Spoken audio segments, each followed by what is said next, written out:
Way. I'm Sabrina Salas Matanani, and you are watching Crime Time. We are here live at the Dededo Precinct Command. I'm with Officer Paul Tapau to my left, and also Community Resource Officer Mercy Greeno. And we're here to meet and greet and talk with some of the officers that serve here at the Dededo Precinct, which serves two of the largest villages on Guam, that being, of course, Dededo and Yigo. And Mercy, we'll start with you. How long have you been here at the Dededo I've Precinct? been here since 2015. 2015. And Yes. so, this is really an extremely busy precinct. Tell me about how busy you guys are. On a daily shift, we're on a 12-hour shift, so we can average probably about 25 cases, and that's just the generated cases. It's not including the police service calls that a lot of our officers would have to do during the day. So And that's 25 cases on average for the officers that serve per shift. And if you could break that down for us. we're mandated to have at least one officer at the desk watch, one supervisor, and four patrol officers. And we do have a 7 beat for our precinct. So, but that's what's mandated by by our management. And so that's four officers, two 12-hour shifts to serve the entire population of Dededo and Yigo. I mean, how do you make that work? Because that's just an extremely short amount of people patrolling the streets. Well, we try to prioritize our calls. Usually, we go with what is most emergency. We would always consider life before property. So that the shift supervisor usually that's how he prioritizes the calls and where he can actually send his police officers, his patrol officers at. And so, yeah, if you could explain that a little bit more with how you respond, Well, which gets prioritized. if I get a call, if let's say if I'm an example, I'm the shift supervisor, and I got a call that came in and say there's a fight at the gas station compared to maybe a drunk guy at the mall. Well, which is going to cause more injury? So you'll have to go to the call that where there's an active fight. Usually, if it's a physical fight, that would be my priority call.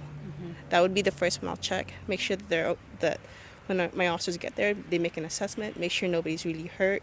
Then we go ahead and send another officer to the other calls, like the drunk guy at the mall. And that's how you actually prioritize your calls on a shift.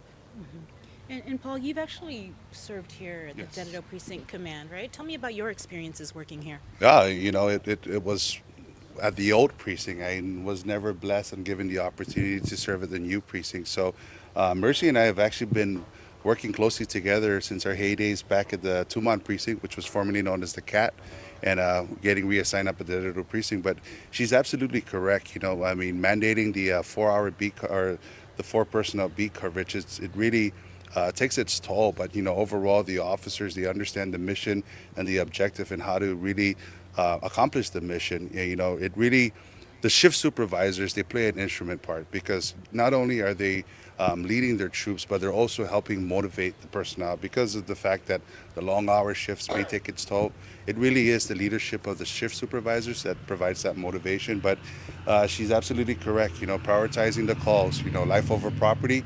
We hold heavily on our supervisors to make that right call at that moment. If it's going to require the entire 4 officers and additional officers from the neighboring precincts to assist us to help mitigate, to make sure that we preserve life and we quell the situation or make the assessment, then we can actually filter down to the non-violent or the non-life-threatening calls. So the management, under managing 75,000 people or 70+ thousand people, to include the schools and the businesses here at Dededo Precinct, we really do praise and we really commend the shift supervisors and, of course, the leadership and the management here at the Dededo Precinct Command for really providing the support to the officers and providing the partnership, reaching out. And Mercy's title, she is a community resource officer, so her title really is reaching out to the community and finding ways in which they can help mitigate our efforts in providing the assistance to the community.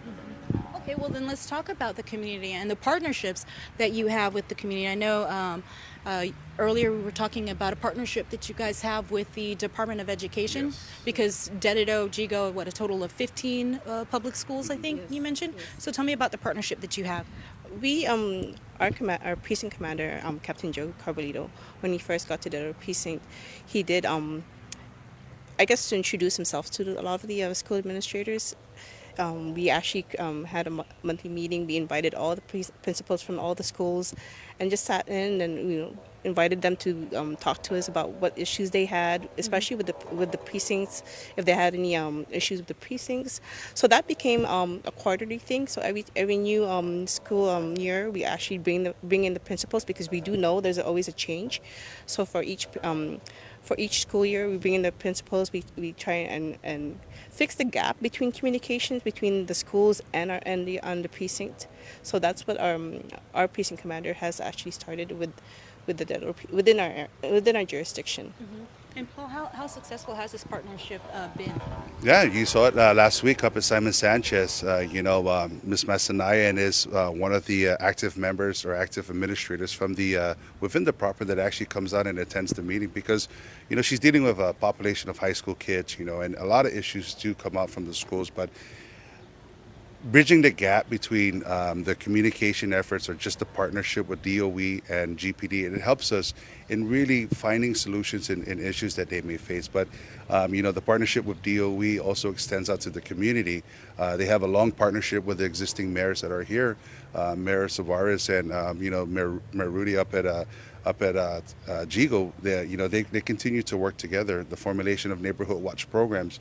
We have active neighborhood watch programs that the Guam Police Department, with the respective precincts or the Dededo Precinct Command, has reached out to the community and asking for assistance in helping us really prevent crime by reporting crime or reporting suspicious activities. And you saw it, when that one report I put out about the suspicious activity up at where the 4 minors were taken in, and it netted, we were able to close 9 burglary to a vehicle complaints, and these are 9 cases. I mean, it was really the efforts of the community reporting it to the police, the officers, with the busy schedule that they had. They went and they made an assessment, and they brought the kids in because, they realized that these may be the possible potential suspects or the individuals that were responsible for the burglaries. And lo and behold, we were able to close 9 cases out of that. But, the partnerships really do speak volumes. We saw it last week with the Mad Sharks initiative up at the Simon Sanchez. That was their initiative, but the partnership with the school and understanding how the police and the community can work together. So, big kudos to and a big congratulations to the Dededo Precinct Command for not only being the busiest precinct, but able to afford the time for the officers and the resources to help within the community. And again, this is the vision of the administration with, the Nyong'o Tenor administration, and of course our acting chief, Steve Ignacio, in providing that community relationship within the various parts of Dededo and Yigo. Okay, and how do you guys rely a lot on, is it the reserves, the police reserves, to help augment your staff Yes. here? Can you tell me about that? Well, we have actually about maybe 3 or 4 active police reservists who come in, and this is on their own time, and they actually come on a shift, and that 114 manpower becomes 115. So that's really rare for them to be able to come in, and when they do, it's a great help to the shift. And because a lot of them are senior police reservists, so we don't have to really hold their hands anymore. They actually take cases on their own. So yes, and so that is just really great for our precinct, since we don't have anybody else that we can rely on. They're the ones who come in on their own time, mind you, and come in and do it, because they actually just really love what they do. They love being part of the action, part of helping the community. So they're here. But we actually have people who are commenting on Facebook now, and bring in my friend Jason Salas. What are people saying? Hello and half a day. Officer Greeno, good to see you again. And Sarge, always a pleasure. Okay, we do have a interesting, very, very poignant comment here from Vicky Terlahi. So Vicky, thank you very much for streaming us this morning. Guys, they say, what is the solution to kids loitering around areas after curfew on the weekdays and even later on weekends? That certainly is a problem up here. So working with the mayor's office and everything, we just had 2 weeks ago, we had our neighborhood commanders meeting and everything, and Captain Joe Carbolito with his personnel were actually present.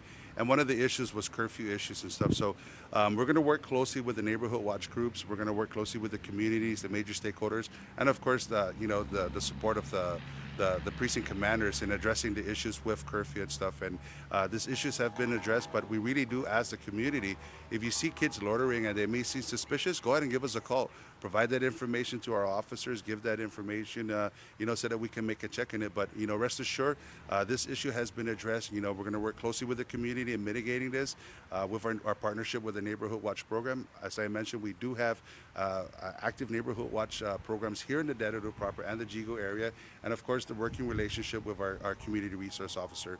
So we are taking an active stance in addressing that, because it's not just here in the Dededo proper, it's also throughout the island. And these are some of the concerns that we go in when we hold our town hall meetings and when we have our discussion, is pretty much how do we deal with the curfew issue. But it is being addressed, and we're finding the approach and how do we address it from a holistic side within the community. Okay. Well, Vicky, I hope you enjoyed the very good answer to that question. So, Officer Greeno, of course, this is not a new problem. It's a very known problem, but it's also a long-standing problem. And as you said, just moments ago, you deal with, riots, car crashes, like things are there. And then when you have, kids a little bit, past curfew and everything like that, that takes away that you could be addressing to more critical issues, correct? Yes, it is. Usually, we do try. I know a lot of the officers do try, or at least the shifts, they do try to address the calls for curfew violators. But then again, it just comes down to being able to prioritize those calls at night, or and then at least, and for the unfortunate part of patrol work, or being at night, it's one of our most busiest times within the shift, because that's when everything's happening, and unfortunately that's when you have the curfew violators coming out. And so really it's really upon the shift supervisor, which is more important,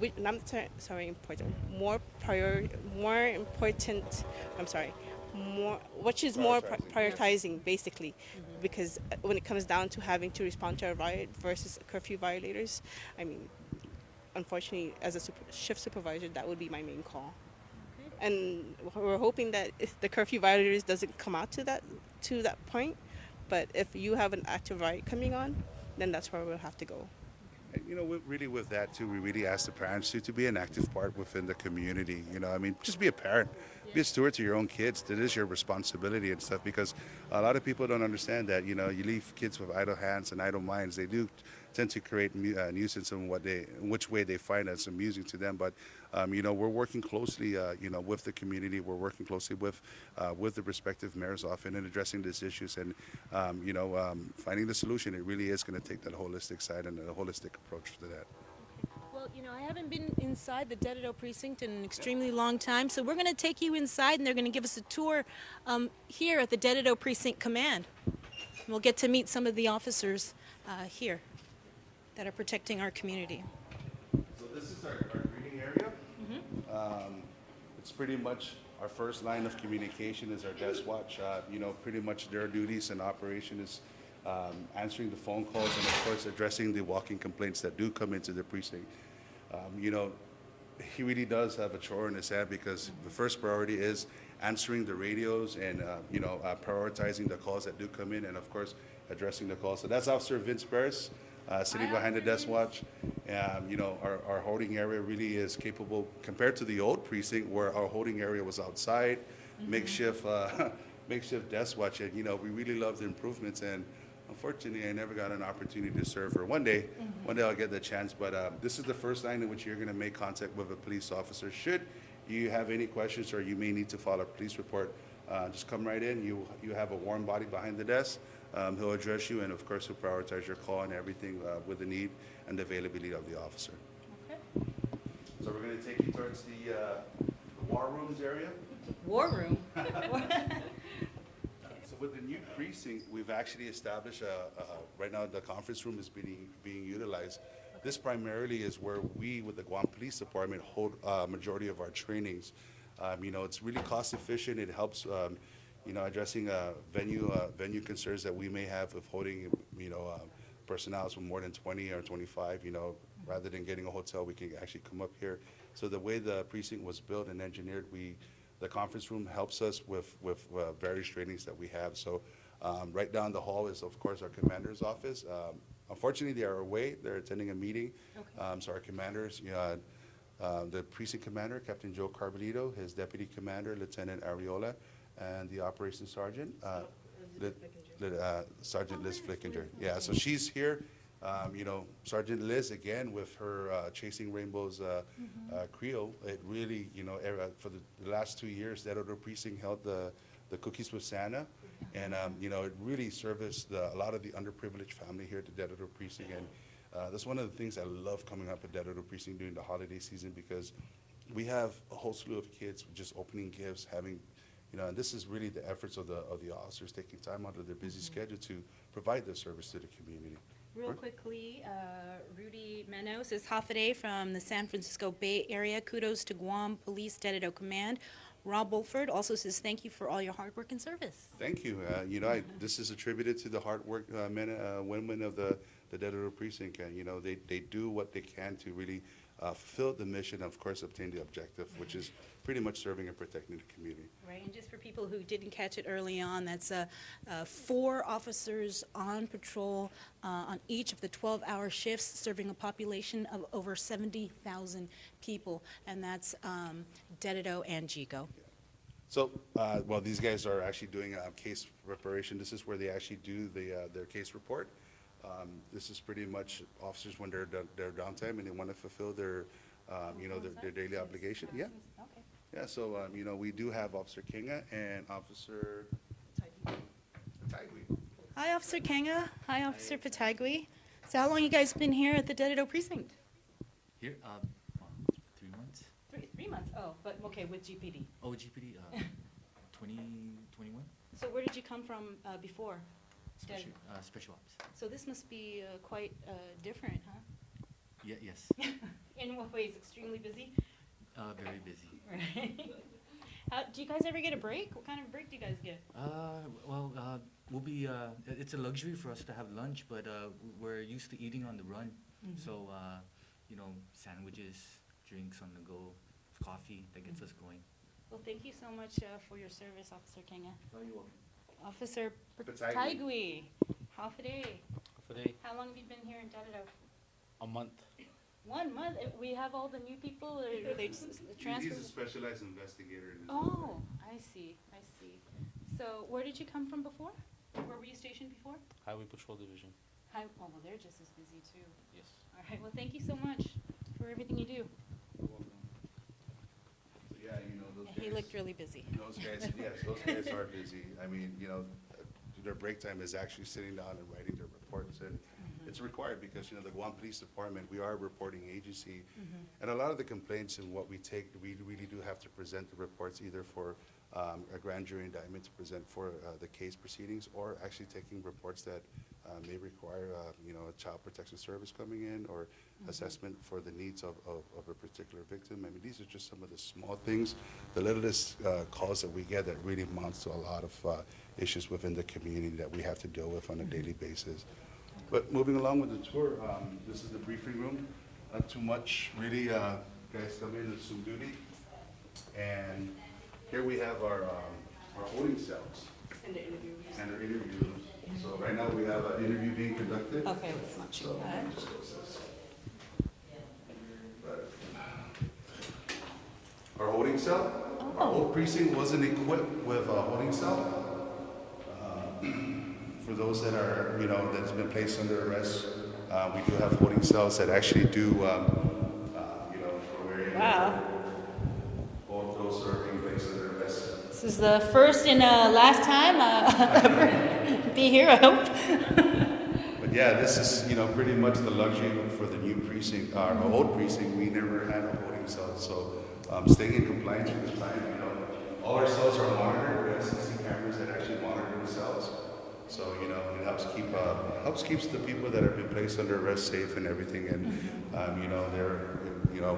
it's just a requirement where we have to take them out and process them back down at Agani detention or the Guam detention, and bring them, of course, to the Department of Correction, where they become arraigned or, their cases heard in court. What's the total capacity, like per each cell? How many? We try to separate. We try to keep one arrestee and everything. But part of our operations is really making sure that they're safe, keeping them safe. Because of the fact that they're placed under arrest, we try not to have them interact or mingle within the population, such as here, because we do have complainants that do come in People are still being interviewed and stuff and so forth. So this is the first phase in which they will get transported down to the Guam detention facility where they get processed, either for booked and release or booked and confinement. With the confinement, we move them up to the Department of Correction where they're confined, and they'll pretty much await their time in court. Well, it's a good thing it's not, no one's here then, right? It says a lot that you guys are doing your job. This is good. I don't want to jinx my brothers and sisters and stuff. But, But it's much better facility than the older one. Yeah, so this was actually the turn of times really for the Guam Police Department when we first opened up the Dededo Precinct.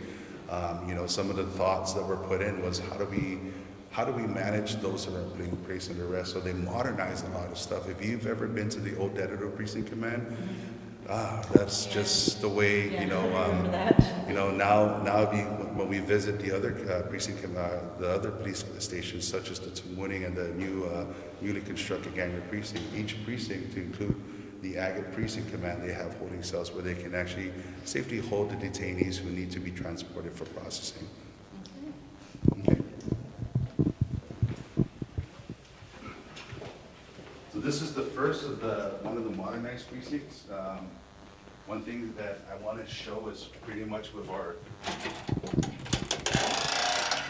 agility course. Your what? Our agility course. Oh. This is where, I guess, with the new PFQT coming up and the approval of, our standards and everything, this is where we're actually going to be holding the testing for a lot of the level 1 and the level 2 law enforcement officers. So it's really in compliance with what you do and your functionality as a police officer or a level 1 or a level 2 peace officer.